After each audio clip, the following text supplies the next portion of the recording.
Hello, everyone. Hello.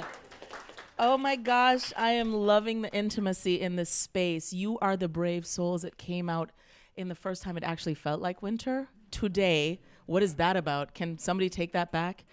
Because I wasn't ready for it, but we're here together and it's going to be a special night. How many of you were here last night? Woo! Wasn't that something? Oh, I could have been here for 4 more hours, but they would have kicked me out too, and I work here, so I'm glad to see you here tonight. And so this is a different vibe, and Michael will tell you all about it. Good evening. My name's Christina Newman-Scott. I might get a little dizzy while I do this because I want to make sure I'm looking at all of you. I'm the executive director here at the Greene Space at WNYC WQXR, and we have been truly blessed and in awe of Mr. Michael Mwenso, who's graced us for several weeks preparing for his 3-day artist in residence program that we've been doing for many years. So we think it's really important to invest in artists, give them space and grace to create, to experiment with their form of creation, and to share it with you all. So let me tell you a little bit about Michael, who's going to come out shortly. Actually, before I do that, let me tell you about what's coming up at the Greene Space in a few weeks. Tomorrow, you're going to be back here for the big concert with Mwenso and the Shakes, so come back for that. That's going to be amazing. Big band tomorrow. Thursday, we have Sean Paul, who is a Jamaican dancehall artist, who's celebrating 20 years of his first album called Dirty Rock, and he's going to be in conversation with noted Jamaican author Marlon James. And they're going to be talking about the impact of that album on dancehall culture. So please join us on Thursday for that as well. And then we're about to have about 15 World Cup matches here at the Greene Space, people. Go to the website. It's greenspace.org. We're going to integrate culture. We're going to have some of our favorite hosts from WNYC joining us in the Greene Space to talk about soccer. But in Jamaica, y'all know it's football. You know it's football. Okay, so stop it with the soccer. But I live here now, so soccer. All right. Michael Mwenso, Emmy Award-winning bandleader, singer, and founding member of the Shakes. He is going to be with us tonight and tomorrow when he closes out his residency. Born in Sierra Leone, raised in London, where he performed at the legendary jazz club Ronnie Scott's. He was invited by folks like Wynton Marsalis to curate the programming at Jazz at Lincoln Center. Now he's the I feel like, okay, let me just make it musical. Now he is the co-founder of Electric Root, where he produces artist-led experiences rooted in Black music, and he travels the nation and the world really trying to ensure that spaces like this make sure that we're not centered in white supremacist constructs and that we're creating equitable structures and systems to support artists, especially those who've been marginalized. So without further ado, please join me in welcoming Michael Mwenso. Thank you, Christina. Give a round of applause. All right. I forgot this is what it looks like out here. It wasn't like this yesterday. And thank you for all those who came back. I see we have friends and family. Georgina, Fumi, Jedi, Elizabeth, Nikita, Michael, LaBelle. It's a family. Joan is here, beautiful. So this is very beautiful. We have a very intimate family situation today.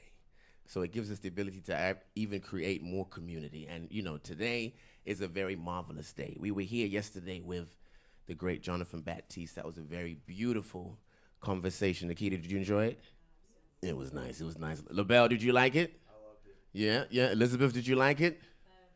What did you like about it? Actually, if you could say something. The depth and the intimacy and the intelligence in the talking about the people, the artists that you brought forward, and we listened to their music. Mm-hmm. It was just awe-inspiring for me just to listen to you both talk. Jeda, I'm going to come to you. And this is one of the greatest sound spirits that we have in the world. many recordings that you hear, Wynton Marsalis, Willie Nelson, all kinds of recordings. This man made them sound good. And it's not easy to do the sound for Wynton Marsalis because he likes what he likes. So this is Jedi. Give a round of applause, Jedi. Mr. Jeff Jones. What did you like about it? It changed my construct about simplicity and soul. And I'm deeply grateful that I was here last night to hear both your interaction and both of you talk about how you saw social aspect of it and how you reacted to the emotion of it. I'm in the middle of mixing some records and I needed to hear that, and it changed. It made me more placid and more understanding of what I'm actually doing. Thank you. You always take us to somewhere. Actually, for me, I would love to get one, because you're going to give us another type of expression of it. This is also one of our great spirits and has been very supportive in my life, too. What would you say about the conversation? It was very nice to hear both of you explain the nature of deep listening. We've had this conversation lots of times. And deep listening, often, if you like the music, you'll cry. That happens. And although they didn't touch on that, but it's one of the byproducts of listening in a particular way or in a certain way, to quote you. So it was nice to hear you both expound on the concept of deep listening and how it's done and how it's better when you have a few like minds around, so that you will hear what so that you'll be enlightened to what you didn't hear, and you'll do the same for the other person around you. Very beautiful. Thank you so much. And today, you're in for a real treat. We're very lucky that we have this man here that you're going to hear today. Once there is no longer this energy, it would be something that we have to treasure in a certain way, because he is expounding a certain generation, a certain period of blackness, a certain understanding of black people, a certain way they can play and sing, a certain connection between gospel music, blues music. So Bobby Rush is going to transform you in a few minutes. But before we do that, we need to always build community. And how we do that is by standing. Everyone stand, please. And we did it yesterday, and this is what we do here. A little bit of just getting our bodies together to get this music in our soul, stretch all that bad juju out, the anxiety, the stress, the depression, the things that get into us. And then once we've done that, we take a breath in. And we take a breath out, Joan. And we take another breath in. A-Sharp, thank you. And we take another breath out. And we say to the ancestors that are before and behind us to keep us and bless us and give us discipline and focus in our lives to reach our dreams and aspirations. We come here to create music, to learn music, to also hear this amazing spirit that's going to bless us. And we ask us to keep our minds and spirits humble. You may sit. So really, it really gives me a great pleasure to bring this man out, because of not only what he represents, but the people that he represents when you hear him. So it is very important that we treasure our elders in our traditions, that we honor them, that we give them their flowers while they are here, physically here, so that they know they are loved. This is a spirit that is going to bring us a truth that is deep, that will heal us. We know black music does that. This person is going to testify that through healing, through love, through his own life. And when he comes out here, I want you to make him feel very loved and make him feel very good. Even actually when he comes out here, we will stand for him, because that's what we do for our elders in that kind of spirit. So ladies and gentlemen, put your hands together, Mr. Bobby Rush.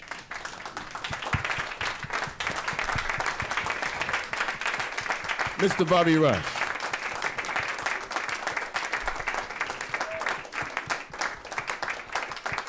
You can keep it going.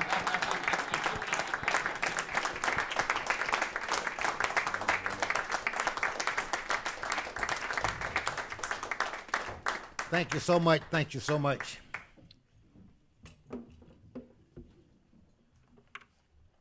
My name is Bobby Rush. I'm better known as Sue's boyfriend. I was born in a little place called Homer, Haynesville, Louisiana. I left my hometown in 1947. Went to Pine Bluff, Arkansas with my father, who was a preacher, a pastor of a couple of churches. In Pine Bluff, Arkansas, where I got on the stage my first time. That's where I met Muddy Waters, Harlem Wolf, B.B. King, Elmo James, Freddie King, and on and on. My dad, who was a preacher who wasn't strict to me about playing the blues, never told me to play the blues, but he never told me not to play the blues. I remember my first cousin gave me a guitar, my father's brother's child. His brother was named Scott Ellis. And he had a son, we call him Son, but his name was John Scott Ellis. Gave me a guitar, looked like this. That's when I brought this. It wasn't this clean, it was old Silvertone. And I hid it in the loft because my dad was a preacher, pastor of a church, and a farmer. We were raised on a farm. And I hid it in the loft for about 3 or 4 weeks because I thought my daddy wanted me to play in church gospel. I didn't want to play no gospel. I wanted to play the Muddy Waters and John Lee Hooker and the blues. So I hid it, I thought. 3 or 4 days later, my dad said, Junior, I'm named after my father. So bring me that guitar, boy. Guitar. How you know I had a guitar? I brought it to him. The old neck was warped. And he tuned it up and it sounded like this. I said, Dad, I didn't know you could play. He said, boy, you don't know a lot of things. Had on some overall, no harmonica in his pocket. He took it out and blew it a little bit. And I thought he was a champ. Probably couldn't play as good as I thought he could play, but he's the only one I know to play a harp. I remember him look like that. He said, I'm going to sing a song to you, boy. I used to sing when I was about your age, a little bit older. I used to sing to this girl. Well, I got close to my dad in front of his leg. I just knew he going to sing, glory, glory, hallelujah, when I laid my burden down. Or either about my mama. But he didn't sing about my mama. I didn't sing glory, glory. He picked the guitar. He started saying,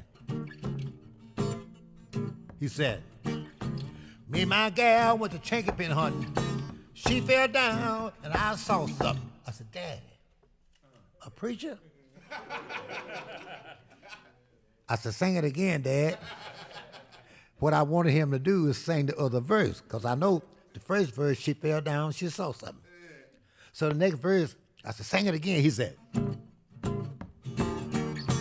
me and my gal went to Chinky Pin hunting. She fell down and I saw something. I said, Daddy, my mama's in the kitchen cooking. My mama said, me don't sing that kind of song to that boy. He went to sing it again. My mama getting close. He said, me and my gal went to Chinky Pin hunting. She fell down and I saw something. I said, Daddy, sing it again. That is the third time my daddy said that. It haven't got to the second verse. I know the first verse, she fell down. The next verse, she tell me what he saw. Now, I couldn't ask my daddy what he saw, but I wanted to go get me a pencil and paper. If he couldn't tell it, draw it. So I said, sing it again, Daddy. By that time, my mama was close to my back, and I looking over his shoulder. She said, like that. My daddy was still playing. He said, me and my gal went to Chankapin hunting. My mama was getting real close. I said, Daddy. Here come mama. He stopped and said, what, boy? I said, here come mama. I asked him, I said, Dad. He said, what is it, boy? I said, how big was she? Oh, she was a big old fat woman, 350 pounds, about that wide. I said, what she had on? He said, nothing but a dress, boy. In my little mind, fat lady falling down with nothing on but a dress. I can see that right now in my mind. As I sang it again, Dad, he said, me and my gal went to Chankapin hunting. By that time, my mama was real close to him. He looked around. She fell down, and I kept running. So I don't know what the song would have been if my mama hadn't come up. But I believe in my soul that he would have said,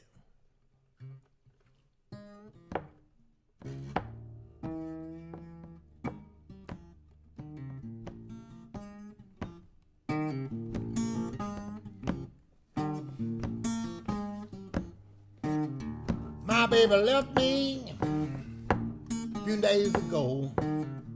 She told me she didn't want me no more. I need some time, mighty fine. Way to get the woman out of my mind.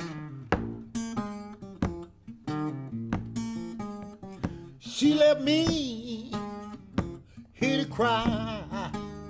Didn't even tell me goodbye. I need some time, try to find way to get that woman out of my mind.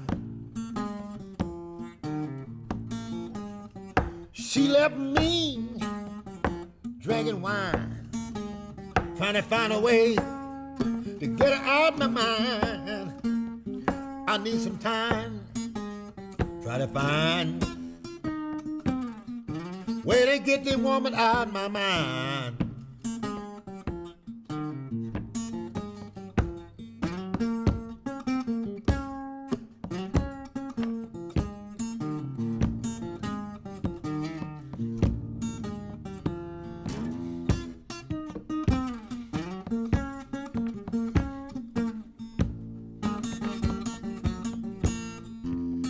She left me here to cry. Didn't even tell me, y'all, goodbye. I need some time, try to find way to get the woman out of my mind. Thank you. Thank you so much. Great. Thank you, sir. I was talking about my father a minute ago, and I thought about when I got started in this business as a blues man.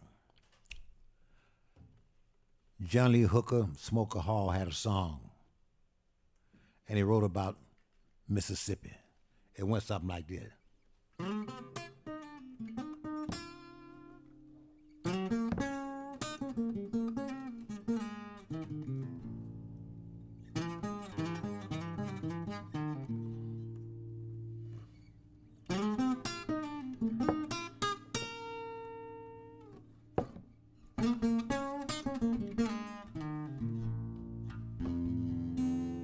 Did y'all hear about the burning?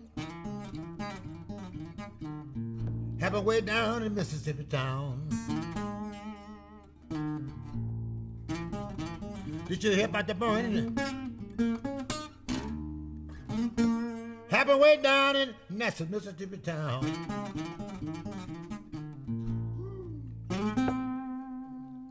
They could decorate a nightclub one night, and they burned the whole doggone town down.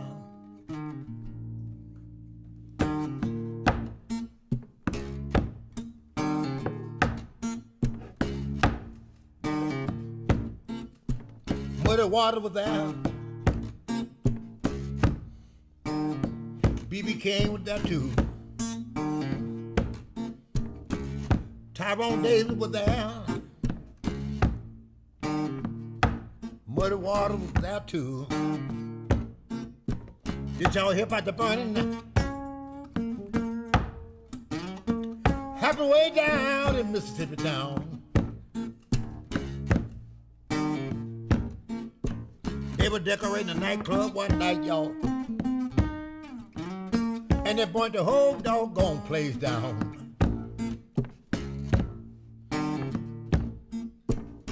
Ray Charles played there.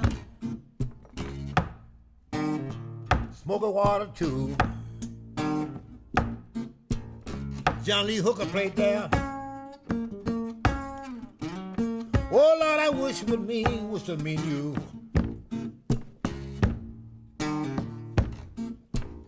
They were decorating a nightclub one night, y'all. And they burnt the whole doggone place down. Coco Taylor played there. Jimmy Reed too. John Lee Hooker. I wish it would mean you. They were decorating a nightclub one night, y'all. And they burnt the whole doggone place down.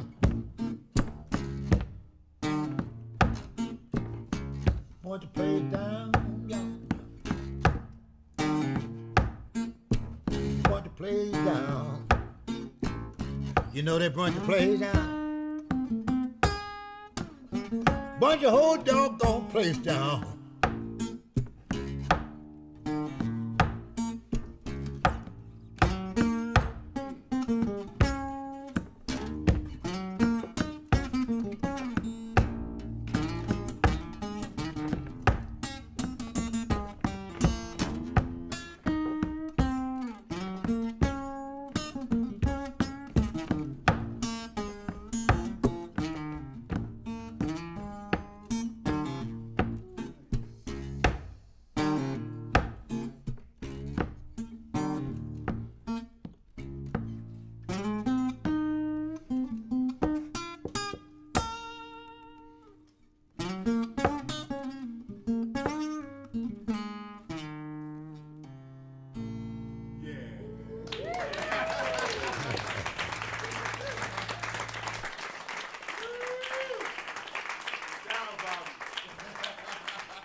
In 1968,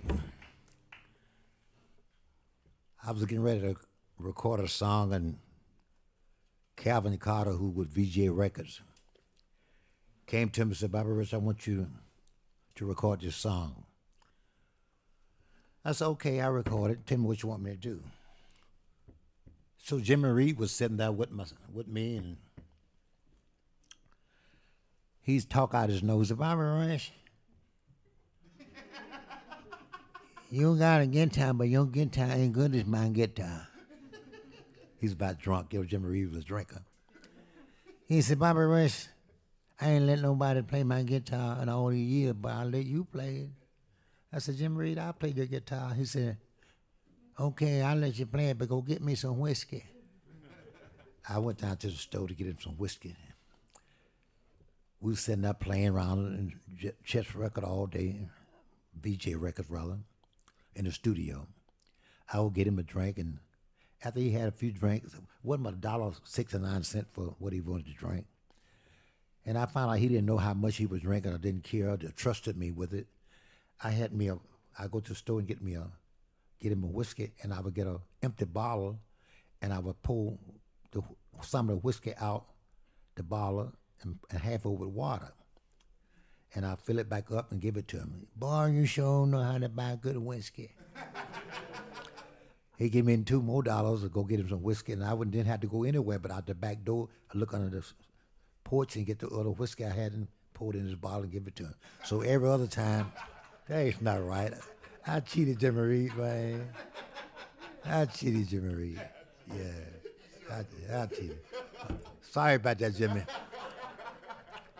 But Jimmy Reed, I can tell you this: Jimmy Reed couldn't hold his. What word I can use? Couldn't hold his water. He had to go to the bathroom very often. That's cool. Whatever problem he had. He said, Bobby Rush, I want you to drive my car because I got to go to the house and get me a few dollars, and I buy you a drink and me a drink. I pay you. I said, okay, Jimmy. So I got into this Cadillac car. He said, but I got to go into the bathroom real bad. I said, well, Jimmy, I'm going to pull in the alley. You can go to the bathroom in the alley. He said, that's fine with me. So I was making my left turn to go in the alley off of Michigan Avenue, rather, and to the alley. And it took me a while because the traffic was coming. I'm making the left turn.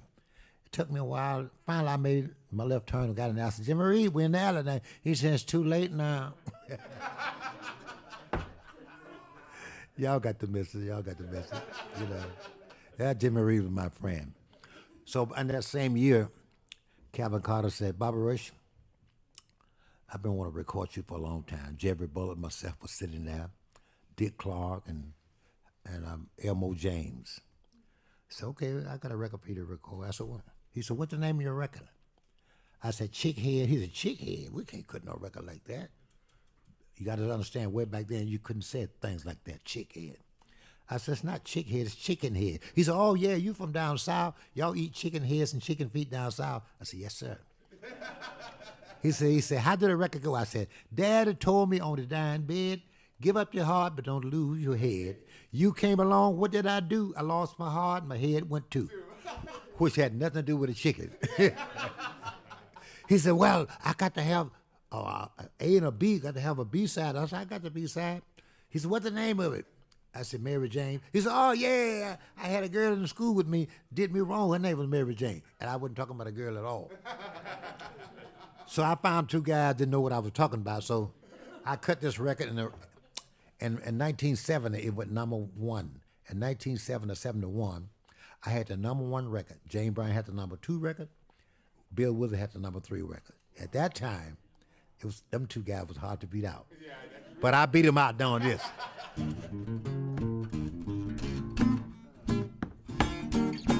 Daddy told me on a dime bed.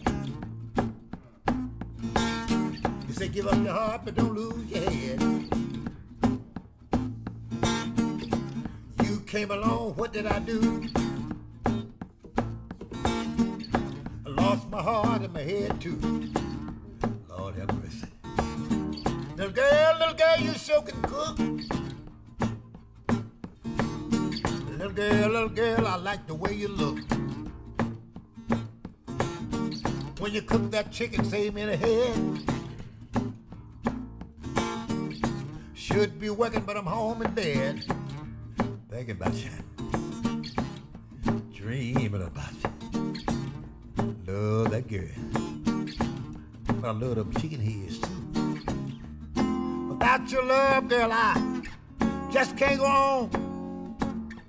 Feeling I have for you, girl, is much too strong.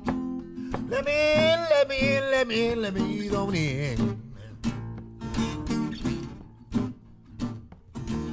See, my daddy told me, said, Bobby Rush, when you grow up, please be a good man. Mama used to tell me the same old thing. I don't care what my mama told me. Don't care what my daddy said. I'm 21 years old and better. I'm gonna hunt down me some chicken head. I'm the chicken head man, y'all.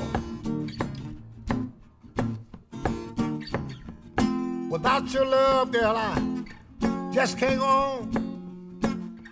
Feeling I have for you is much too strong. Let me ease on in. In that same year, I cut another record sound like this. It said, chicken in the car won't go. That's the way you spell Chicago. A knife and a fork and a plate of green. That's the way you spell New Orleans. See the girl sitting there with the black pants on. Don't let alone till she turned me on. Me and that woman go hand in hand. She's a bow-legged woman. I'm a knock-kneed man. I got to say that again. Chicken in the car, and the car won't go. That's the way you spell Chicago. Knife and a fork, y'all, and a good plate of green. That's the way you spell New Orleans. See the girl sitting back there with the tight pants on. Don't bother band members till she turn me on. Cause me and that girl, we go hand in hand. She's a bow-legged woman, and I'm a knock-kneed man. Put us together, we spell O-X, ox.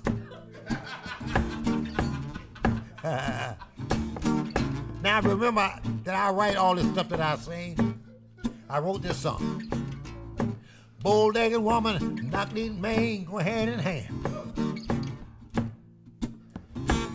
I say a bow-legged woman, a knock-kneed man, go hand in hand.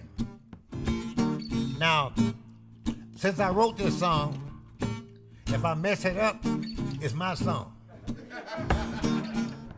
If I don't sing the words right, it's still my song. Now, bow-legged woman, I didn't put that in my record and tell you what that is by the bow-legged woman, but since it's my song, I just put that in here tonight, you know. Bow-legged woman and knock-kneed man go hand in hand. Bow-legged woman, knock-kneed man go hand in hand. A bow-legged woman, knock-kneed man go hand in hand.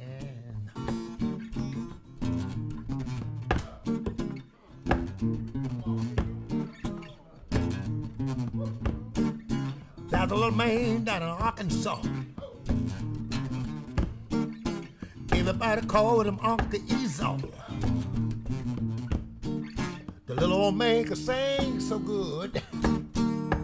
Oh, he should have been up in Hollywood. The way the man played his guitar should have been a big movie star. He went.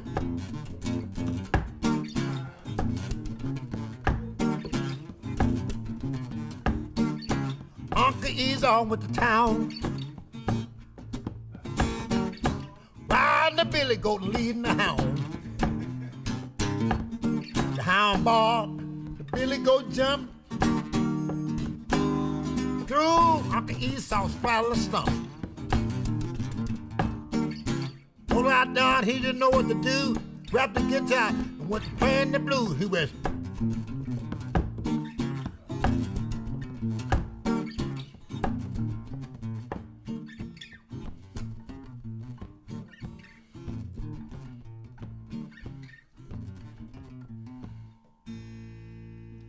Okay,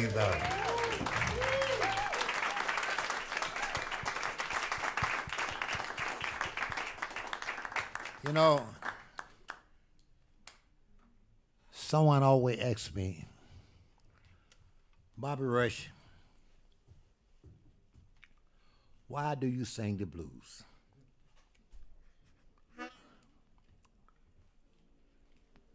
Is it because your woman left you? Well, yes. You can have the blues when your woman leave you, fellas. But you can also have the blues if they stay too long. Let me try to tell you what I'm talking about.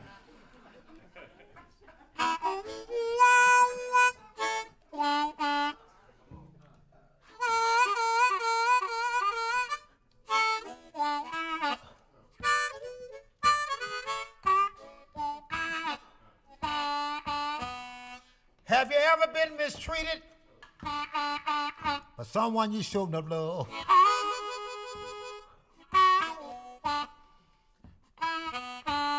Have you ever been mistreated by someone you showed up love?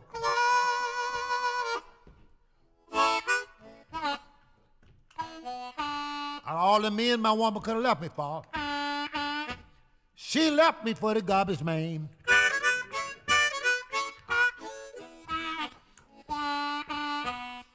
No matter how bad she treated me, still can't get a love out of my mind.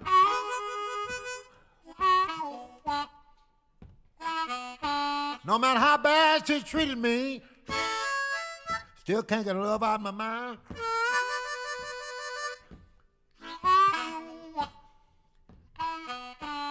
Every time I see a garbage can, I think about her and the garbage man all the time.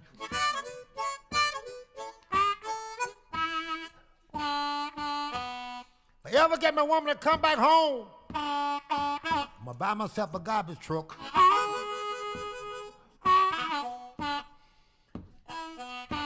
If I ever get my woman to come back home, I'm gonna buy myself a garbage truck.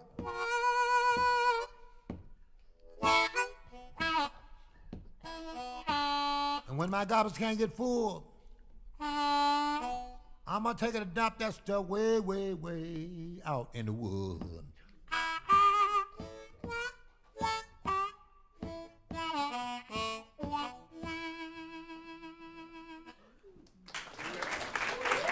That's the blues fight.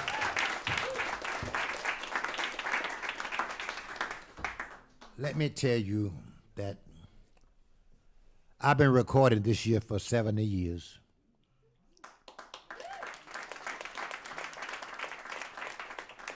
I have 397 records.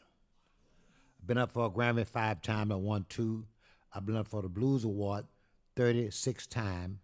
I won 19 of them, I believe it is. I remember as a kid playing, as a young man, started to play in bands. Couldn't go in hotels I go now. Couldn't eat in restaurants that I do now.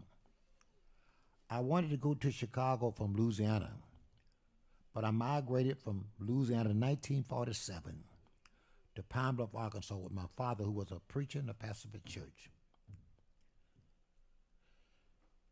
And I wanted to go to Chicago so bad. It cost $31, I believe, $27, $30. I didn't have the money to go. So I bought a ticket from Pine Bluff, Arkansas to Memphis, Tennessee, where B.B. King, Sonny Boy Williamson.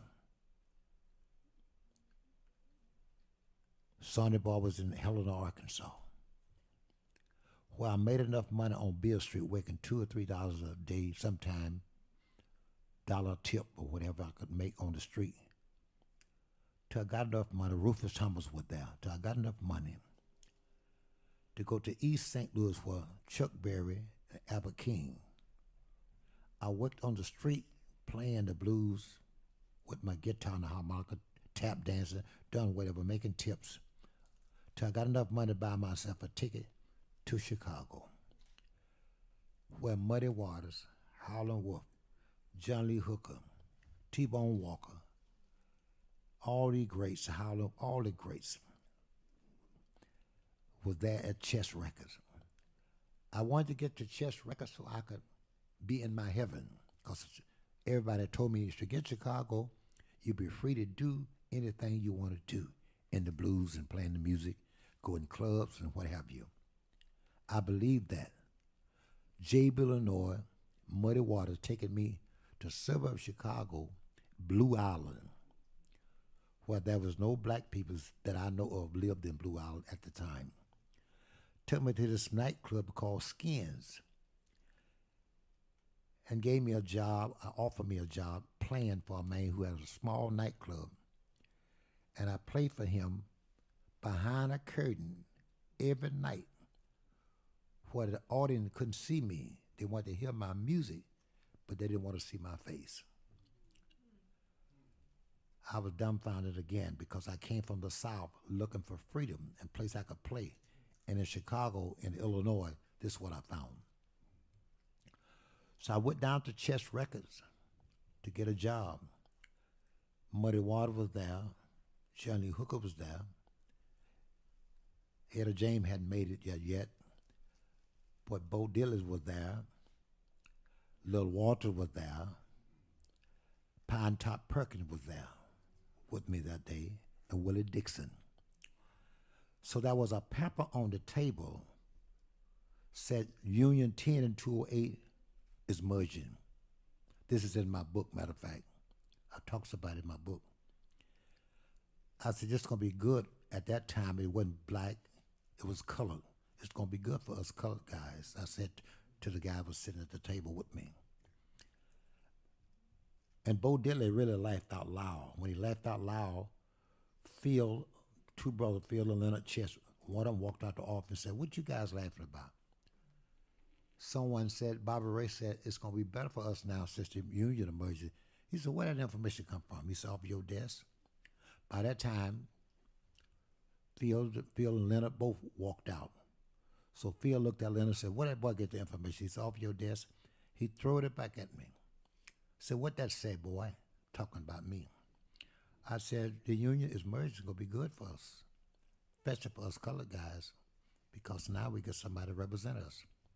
He turned and told his brother and used the word, we can't use that nigga because he can read. I didn't get the job. I recorded at Chess, but I never recorded for Chess. Shortly after that, I went down on Rush Street, played at a place called Bourbon Street Club.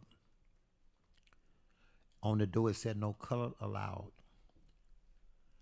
I went in with 3 white guys who played in the band with me to do an audition. Chinese guy was running it for the man. He said, this is going to be great. We're going to integrate this place. I never heard the word integrate. I didn't know what that mean. So that Wednesday night before 9 o'clock, I was supposed to play at 9 o'clock. 2 band play. I play at 9 for 1 hour. The next band come on 10 and 1 hour on, 1 hour off. And we played in a pit where it was a go-go club where 4 ladies were dancing. Every lady danced 15 minutes. I was in a good spot because I was down in this pit looking right up under the dresses. You know, I enjoyed that part of it. But then before I got the gig, I walked up and told the man, I said, listen, and I was sitting outside first, waiting to go into the club. Didn't have the 3 white guys did the audition with me, and the 3 black guys I had with me did not know I did the audition with the white guys. So they kept saying, let's go in. I said, let's wait a few more minutes. Well, I waited 10 minutes before I get ready to go on stage. I walked up to the door, so Kunch, this Chinese guy, said, where the band? I said, right there with me. He said, oh, no, we can't bring them in. Talking about the black guys. He said, but come on in. They'll play the first set, but you got to get the other white guys in to play. So at the meantime, he must have talked to one of the girls on the stage. So one of the girls come to me that were dancing. She was about 22, 23 years old. She said, I heard what they said about you, Bobby Rush. He said, but come on in. We're going to play this thing. Tonight, I'm going to get sick, and you get up on the stage with your guitar. I said, how you feel now? He said, I feel good, fool. Yeah, I'm going to play sick.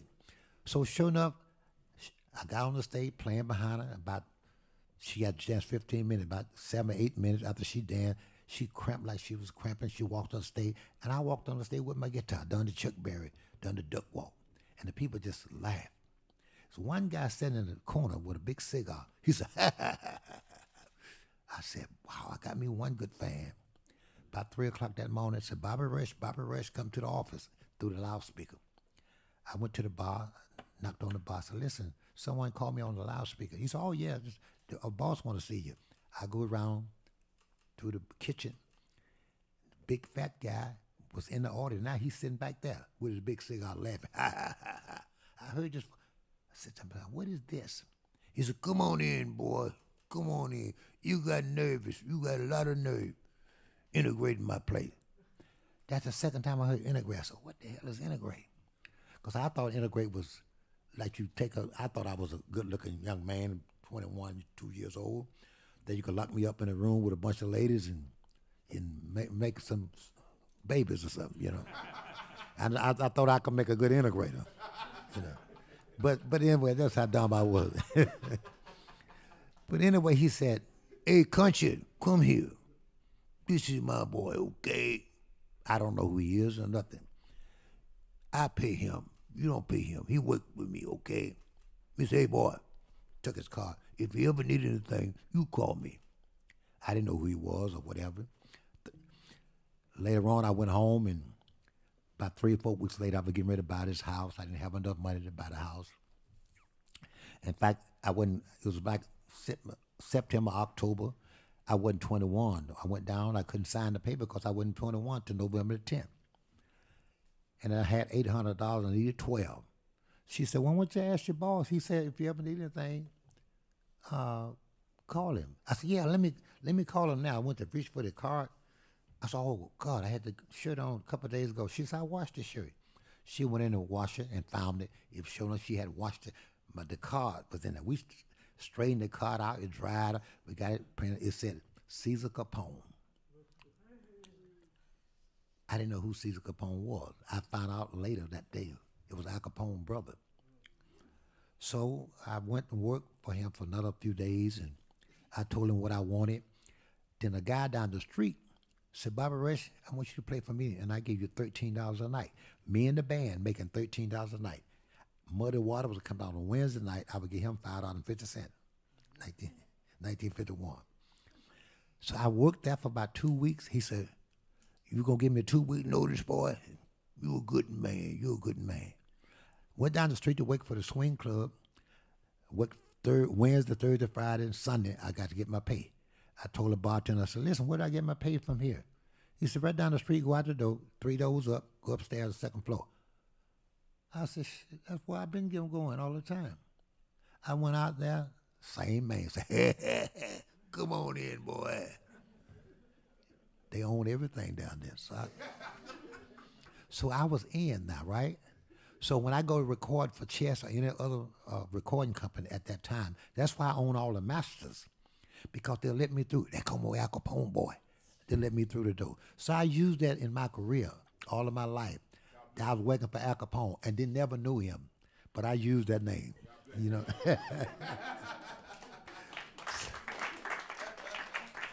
So if you Google me, 5 years ago I had the box set of the year. I had 88 masters on this box set. There's no blues black man on that many masters but myself. I don't believe a B.B. King owned that many masters. And I only got that not because I was so smart. Everybody thought I was working for Al Capone. I didn't even know the man. God have blessed me. Yes. Before I get ready to get out of here. We gonna do a little conversation? Yes. Mr. Bobby Rush, ladies and gentlemen.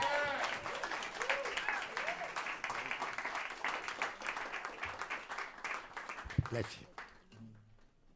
Bless you. Yes. I had a lady supposed to pat me down. I've been waiting on this part. I'm just messing with you know that. Oh, man. I just had a birthday, November 10th.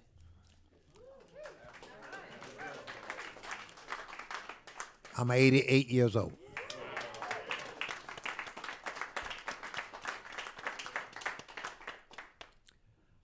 I feel pretty good. I have to tell this before everybody can, if you hear me talking in my song, I was a stand-up comedian, myself and Red Fox back in the day. This same guy would tell me about Capone.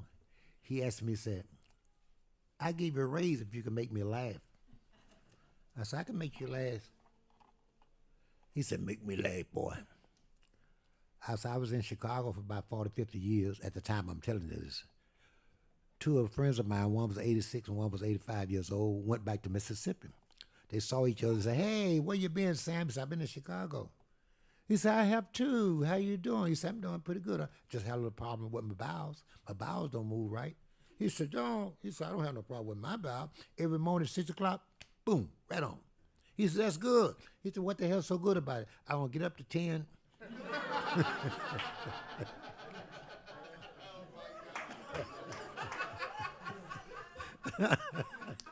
I wanted to ask you a little bit about your father. And you said your father You are a PK, Yes. a preacher's kid. And I wanted to ask you about really, you are this spirit of the blues, but I wanted to talk to you about gospel music.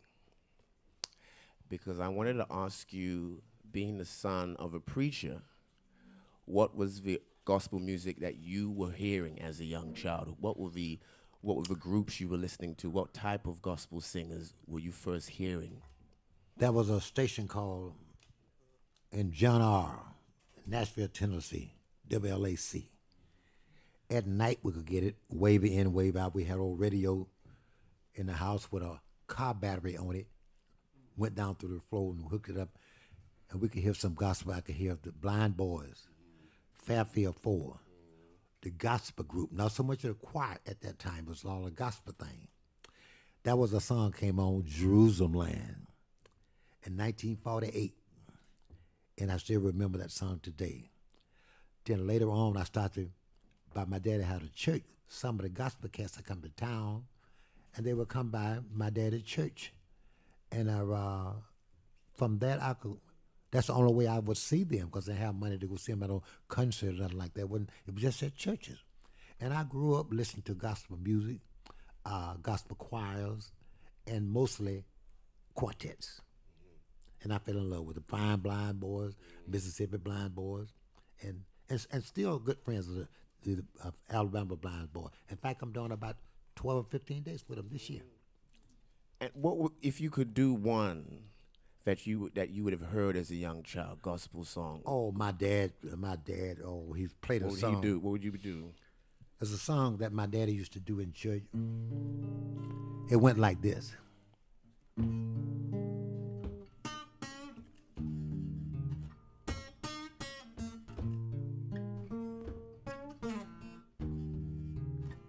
It said, swing low, sweet chariot, stop and let me ride. Swing low, sweet chariot, stop and let me ride. Swing low, whoa, stop and let me ride.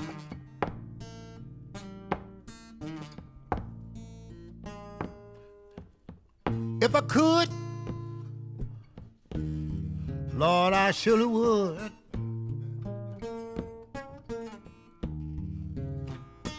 If I could, oh Lord, I surely would. I was standing on a rock where Moses stood.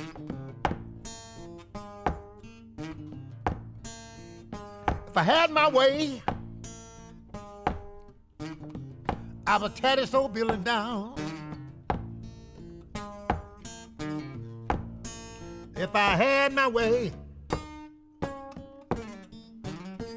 I would sure tear this old building down. And I would move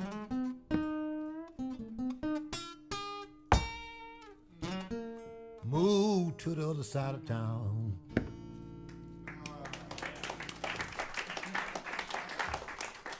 Hallelujah.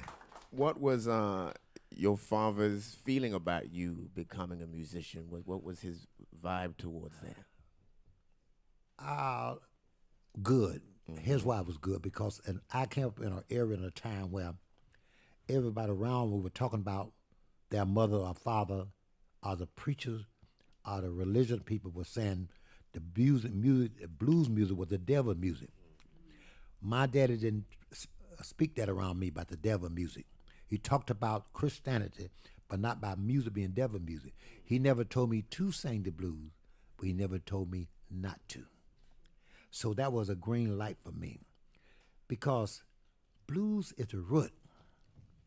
It's the mother of all music. And if you don't like the blues, you probably don't like your mama.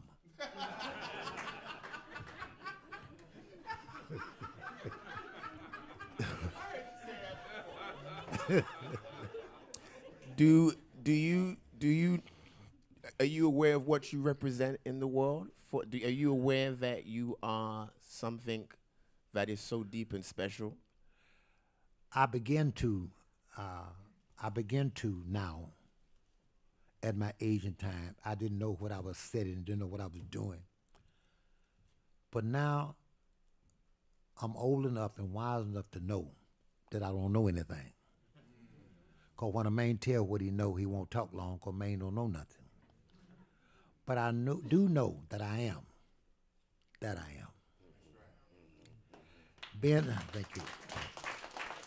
That come from a blues singer being a biblical study. I never been so caught off guard till I didn't know what to do. Cause when a man don't know what to do, he got to depend on his inner being to guide him to do what he need to do. When I come in with you today, I didn't know what I was going to talk about. But I read a few days ago that even the Lord's Supper, I'm not getting into a religious thing, some of the disciples didn't know where they're going to have it. So someone asked the question, what's going to be? He said, you go down to the fork of the road, you see a man with a jug, follow him. One pastor said, you go down to the fork of the road, see a man with a jug of water, follow him. Nevertheless, they both had a jug. I came in today not knowing what I was going to do or say. I had the jug. Didn't know where I was going. So I'm the man with the jug today. But God had given me the insight and the vision what to do when I need to do it at the time I need to do it.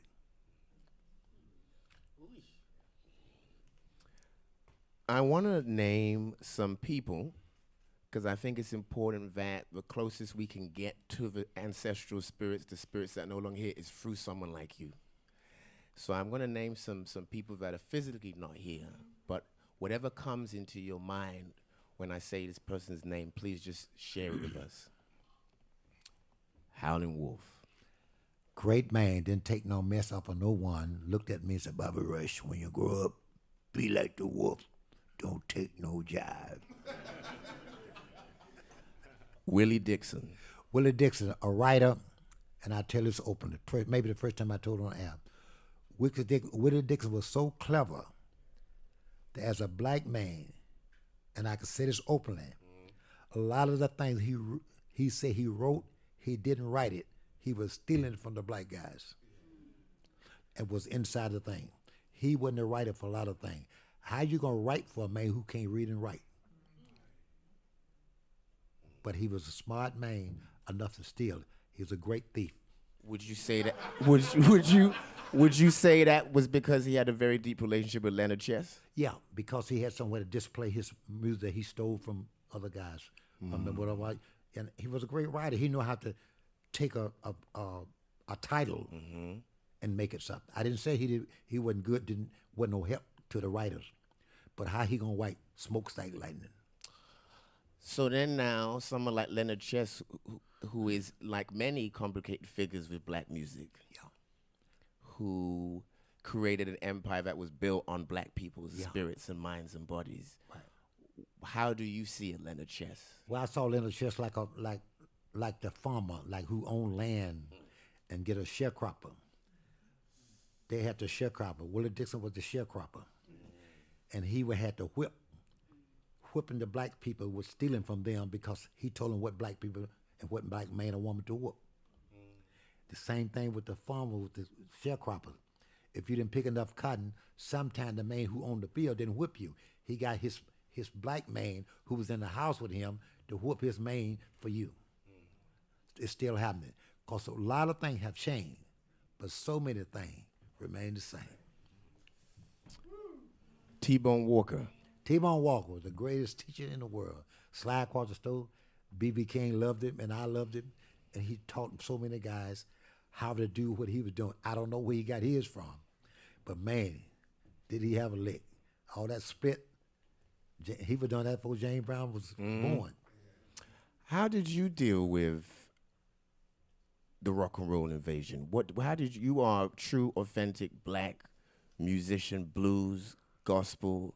How did you deal with what that period brought and what it did to true, authentic black musicians? That's a hard one. It's hard. I have some animosity in my heart about it sometimes. Again, I know the white guys playing the blues and they play it well, up sometimes better than the black guys. But most of the black guys don't want to play the kind of music they need to play or want to play or should play because they're ashamed of it, because someone told them that was less than something else. And they're ashamed of themselves and the music they play. I remember when the Beatles come to town, and they come to town at Chess Record. Jimmy Reed was saying,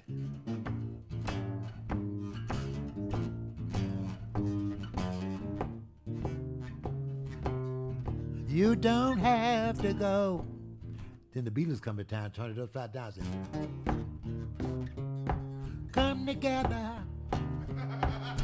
That's all they did, stole the lick and turn it upside down. I know where they got the lick from. So that was a hard time for you then. Yeah, but And those are two different times: the rock and roll invasion and the British invasion. Oh, yeah, So yeah. those are two different Two times that different you had to go times. through. There's two different flavors but the same colors.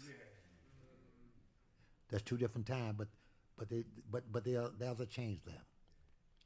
I talked about in a song I recorded, gonna be on my next record, says, "We come a long way, but I got a long way to go. The things I used to do down in Louisiana, I just don't do no more.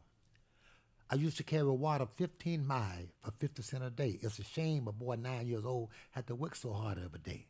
I used to pick cotton in the cotton field where I used to live. Now I'm still picking cotton, but I own a piece of the field. I'm free. I'm free. Can't you see I'm free? I got the shackles off my feet and the chains off my mind." Why is it important for us to connect with the blues? Why is it important for us as human beings to understand that music, that art form, what it is, what those people created? Why is it important? It's important because the blues is part of the root of where we come from. We are blues lovers. Well, we're not blues. We are blues in our heart, whether we like it or not. You don't see, because when a baby cry for his bottle, that ain't nothing but the blues. Lady don't have a dress to wear and she don't have the money to buy, nothing but the blues. She have a problem with her husband, doesn't have the blues. May have a problem with his wife, that's the blues. The blues come in different form and fashion, but it ain't nothing but the blues, you know? But we as a people, as blues lovers and blues fans, especially the blues players, we have to beware of a bear with a monkey's head. Wow. Yeah, you know. You doing it. You know what you are.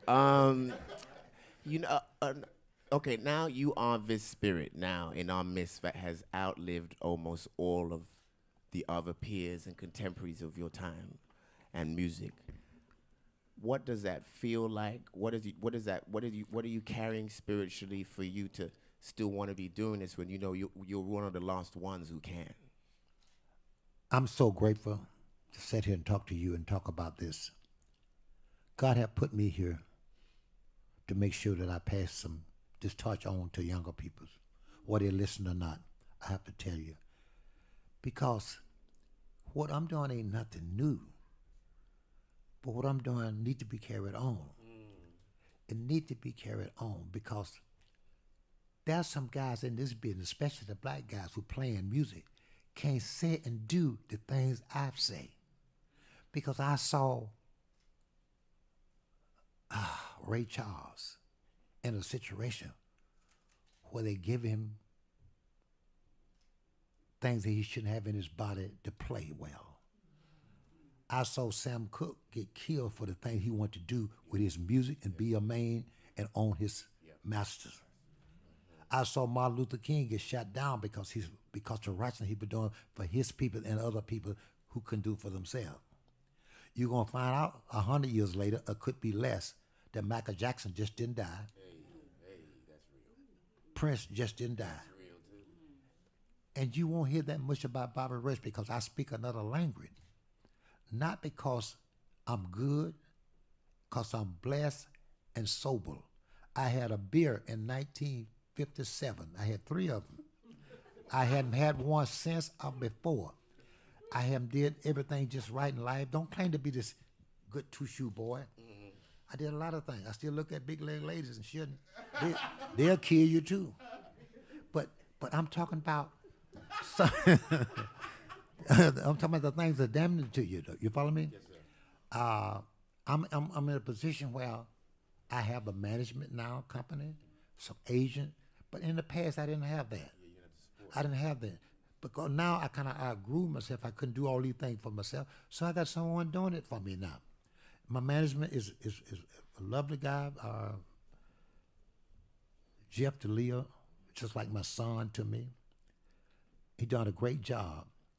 But he won't do anything unless he asks me, Bobby Rich, what about this? What about that? But that's why I have to be in a position to always beware of a bear with a monkey's head. Because I already know what a man or woman capable to do. But I think he mean well about me. He know me well enough that I'm far enough in the game that I can watch over my own self. But I can't watch everything. I have to hope and pray that God will put this hedge around me. And I got to have a hedge around me. And God done blessed me to remember well, man. So you better be careful what you say. Man, I remember. I'm like an elephant, man. I remember. Would you bless us just one last one, please? Just bless us and just, yes, bless us. Yeah, this song I want to talk about the cunningness in a man. When I say the cunningness, if you don't understand it, then it's your fault.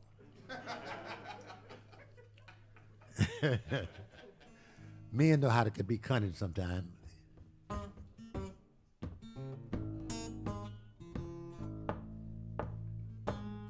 That's what happened. But I can tune them though, because I got an ear.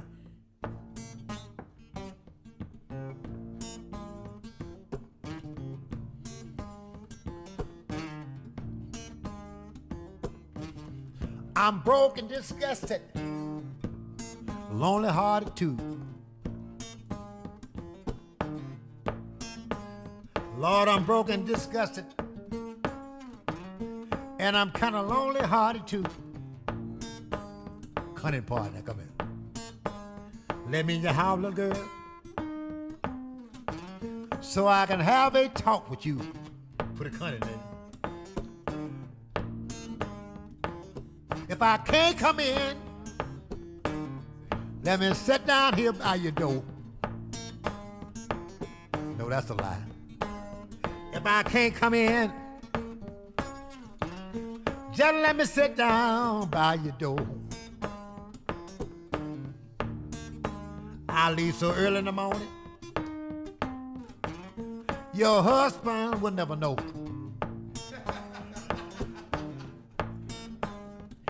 If I can't sleep in your bed, let me sleep down here on your floor.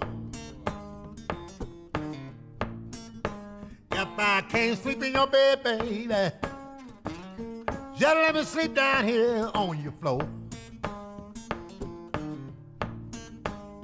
If I walk in my sleep, girl, you're the only one would ever know. If I can't be your full-time lover, just let me be your part-time man. If I can't be your full-time lover, oh, just let me be your part-time man. If I can't see you when I want to, oh, let me see you when I can.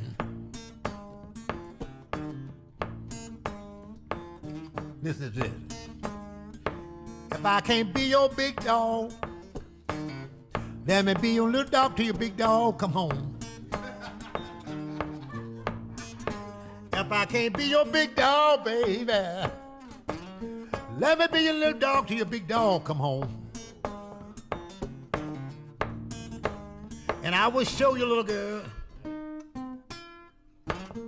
how a little dog can bear a bone. Bobby Rush, ladies and gentlemen. Bobby Rush. Bobby Rush. Thank you. Bobby Rush.